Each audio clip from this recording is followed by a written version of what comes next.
Hi, this is a podcast dedicated to role models on your doorstep here at University of Leeds.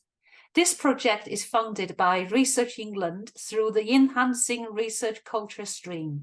We wanted to create a platform to share relatable and inspirational stories from colleagues from a range of cultural background, sexual orientations, roles and career stages. My name is Tao Jiang. I'm the Associate Professor in Marketing Practice at Leeds University Business School. Today, the guest with me is Professor Annie Yingqi Wei, and she's going to talk to us about her professional development and sharing her experience and perspective as an international member of staff at University of Leeds. Hello, Professor. Oh, should I call you Professor Wei or Annie? Which one you prefer? Annie will be fine. Right, thank you. And thank you very much for being with us. And I know, you're incredibly busy. But just to begin with, can I just ask you a little bit about your role at University of Leeds? So I'm a professor of international business, and I serve as the Deputy Prod in Research and Innovation at LUBS. It's a very busy job, isn't it? And also, can I ask you, what do you enjoy about your role and your work being at University of Leeds? So I've been working at Leeds for over 10 years. It's quite scary, 10 years. I didn't remember until LinkedIn reminded me it was my 10-year anniversary in December. Oh, So wow. before Leeds, I worked at a few universities, including Lancaster, which was my first full-time job. I enjoyed working at both Leeds and Lancaster very much because both institutions have fantastic environment. People are extremely supportive of each other. There are challenges like any other institutions, but there are always people who are willing to help. So for example, for my role as a Deputy Prod in Research and Innovation, I have received excellent support from our Faculty Research and Innovation Office. Indeed, talking to my peers, other directors in other institutions, I think the quality of the work of that office is really world-class, second to none. We also have very strong research environment. There are many colleagues at LUBS from whom I benefited enormously on my academic journey. So, if I have any question related to theory, data, methodology, there are always people at the doorstep who I can talk to. We also have really good students. I feel really fortunate to teach them. So teaching them has been really enjoyable. They ask really good questions, and some are quite thought-provoking questions. They have made me a better academic, challenging me to think harder and work harder. So yeah, I've been here 10 years and have intention to stay here for much, much longer. Well, it sounds like you have had a very exciting and fruitful 10 years, isn't it? And so, thinking about, because I know you touched upon a little bit about you used to work at Lancaster, and I just wanted to ask you to expand a little bit about your life, before you sort of joined the Leeds, and thinking back your experience at Lancaster, how that experience has informed your work and your professional development here at Leeds. Yeah, so I mentioned my first full-time job was at Lancaster. And after that, I also worked at Sheffield, Bradford, Rutgers at the US, and York before I come to Leeds. I also held various visiting positions at different overseas universities. So the one I think the most significant impact on me was that job at Lancaster as a lecturer. So I worked there for 7 years. There are quite a few things that I picked up there. The first is just being kind. My Lancaster colleague was really helpful and supportive. I was invited to visit the department before I joined. You won't believe it. So instead of asking me to take a taxi, the head of department, Professor Maurice Kirby, unfortunately, he passed away a few years ago. He picked me up from the train station. Oh, did he? Wow. He also picked me up from the train station on the day that I started my job. Wow, that's a kind of personal touch, isn't it? It Yeah. is. So I fall in love with Lancaster. Anyway, and also, during those 7 years, he always come to my office and ask me how I settled in, how I made progress on teaching, research, etc. And also, I had an excellent mentor. So I was assigned a mentor, Professor Balu, who is an Indian academic. He invited me for morning tea nearly every morning when he's on campus, and he comes to campus, regularly. So we talk a lot about research, teaching practice. We debated on a lot of things. He truly inspired me to be a better scholar, to profess my subject, not just be a publication machine. And then there was also another professor I feel I needed to mention. His name is Jim Taylor. He is a labor economist. He was not my official mentor, but he never hesitated to provide me mentoring. I vividly remembered one of the first modules I taught was advanced econometrics. Although it's an optional module, it's a really hard module to teach. I received terrible module feedback. So of course I cried.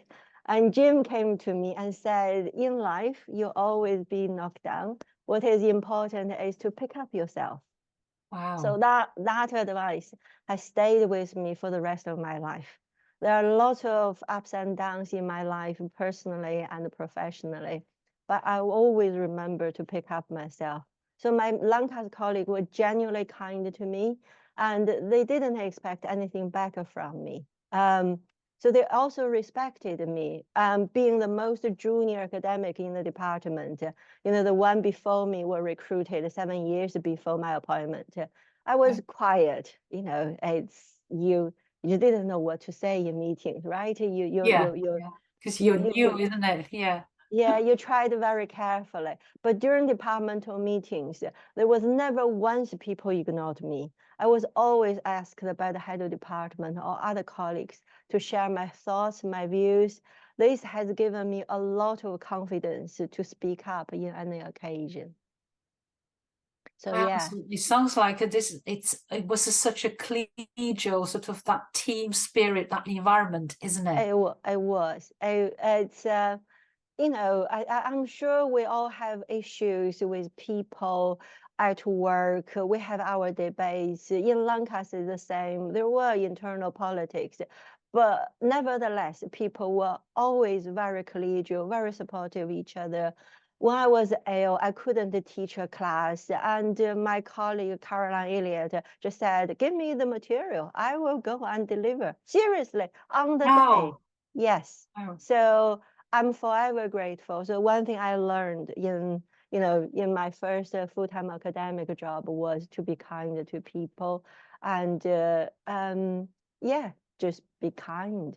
Right. Have you sort of carried on, that sort of just being kind, being thoughtful, and being supportive to colleagues, when you moved to Leeds? How do you I think so. I hope my colleagues can vouch me for that. I think that's really important to me because I wanted to work in a collegial environment. And so you have to lead by example. Yeah, so that's a very good sort of example thanks very much for sharing. This is really when you first start out as a junior in your career and you receive the tremendous, lovely support and respect. And then maybe that experience has given you the sort of the first hand, the sort of a personal journey, so you can guide and support, give that kind of support back to other colleagues, isn't it? Yeah, absolutely. I think your first job does imprint on you, whatever experience you gained.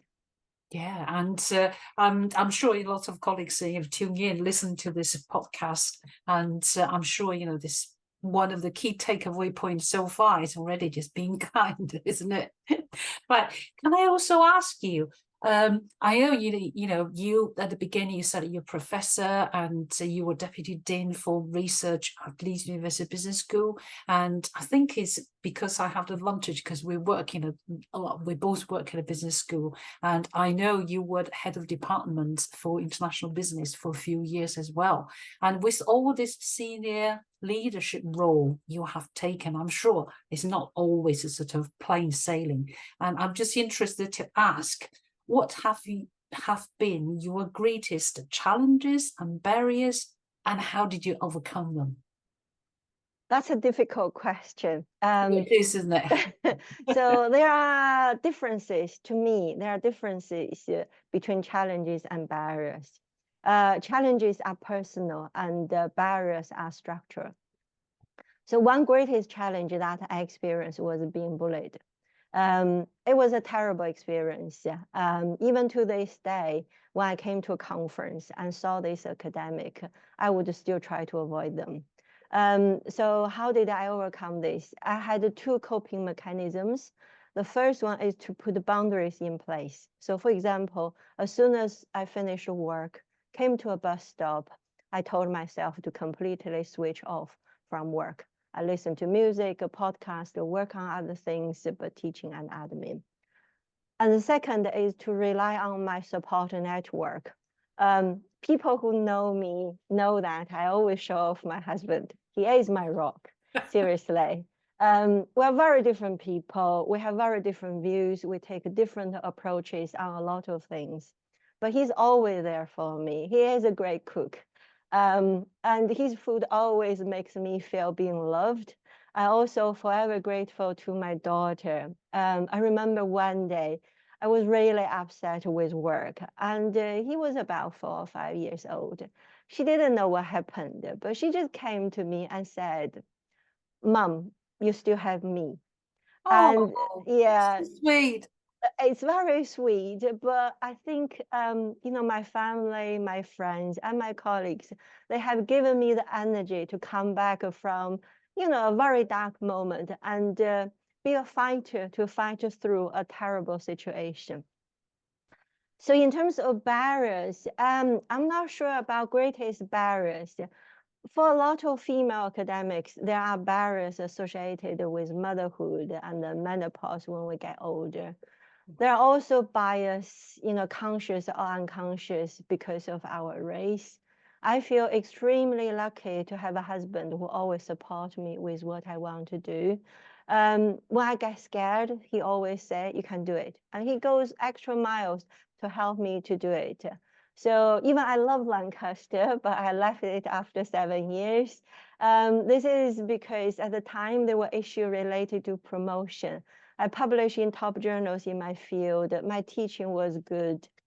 I did a lot of admin work, but I was told not to apply with no reasons given.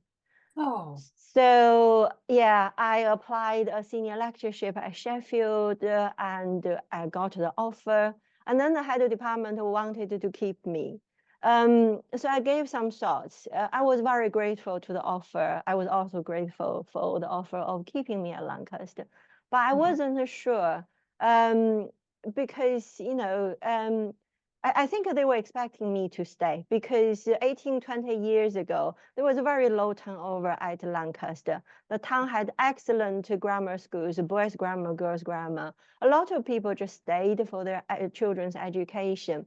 But then I reflected, I said to Chen Gang, my husband, I said, I left China to explore the world.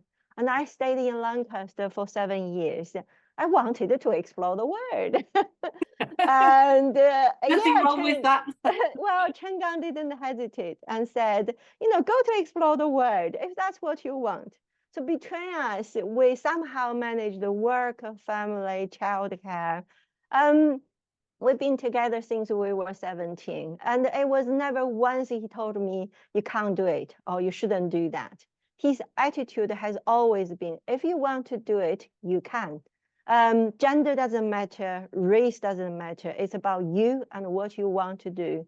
Of course, I faced my own fair share of barriers, but they never really bothered me. I always focus on what I do, what I can do, what I can achieve in my capacity. And if the institution barriers became high, I'm a quality academic. Finding another job is not hard. I told you I worked in many other universities. I have seen the world. This is why I feel quite settled at Leeds.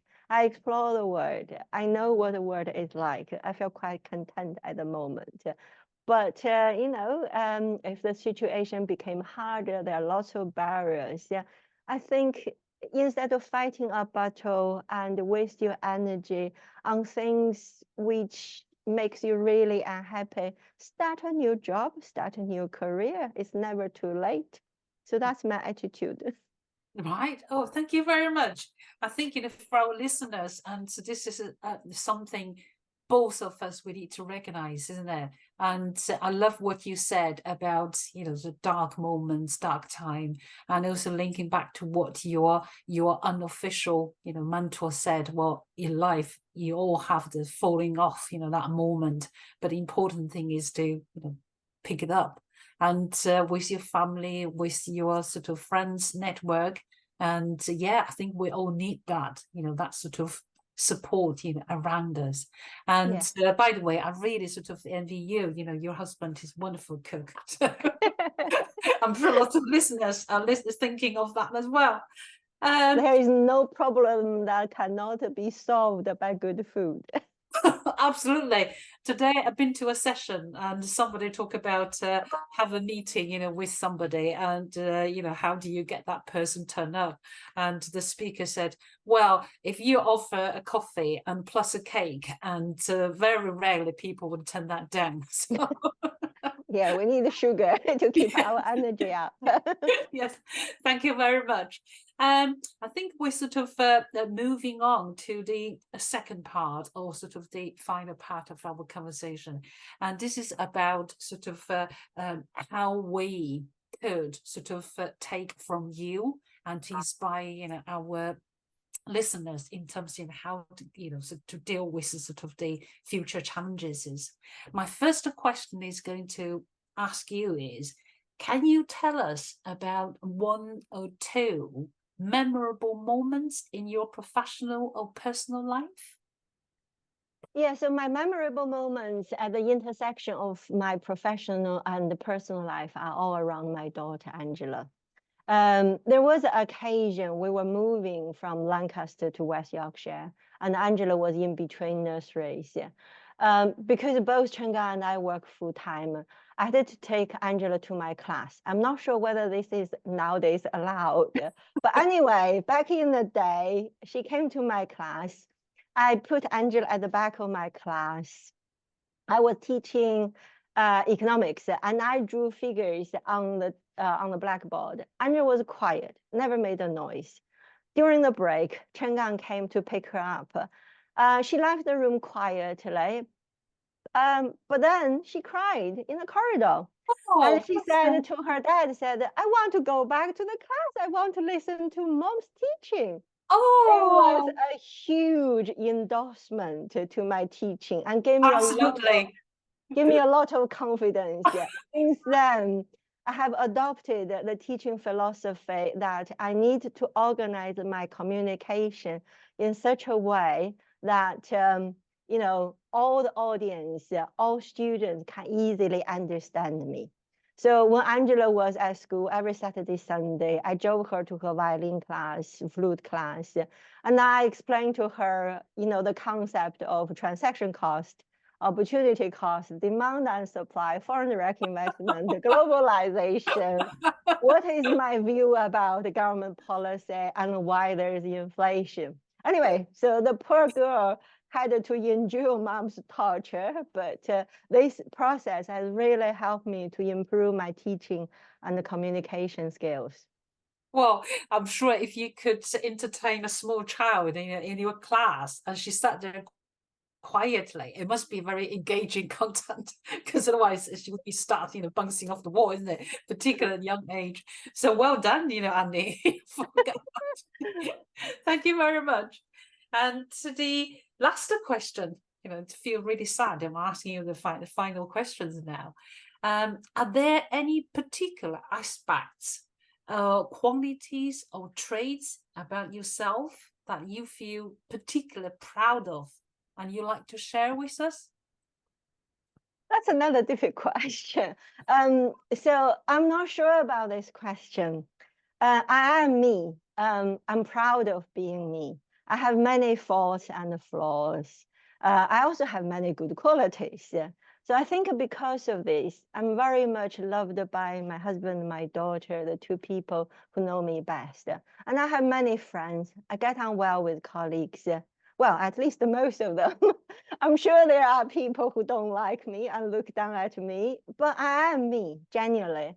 So whether people like it or not, what you see is what you get. So I never hesitated to acknowledge that I'm imperfect.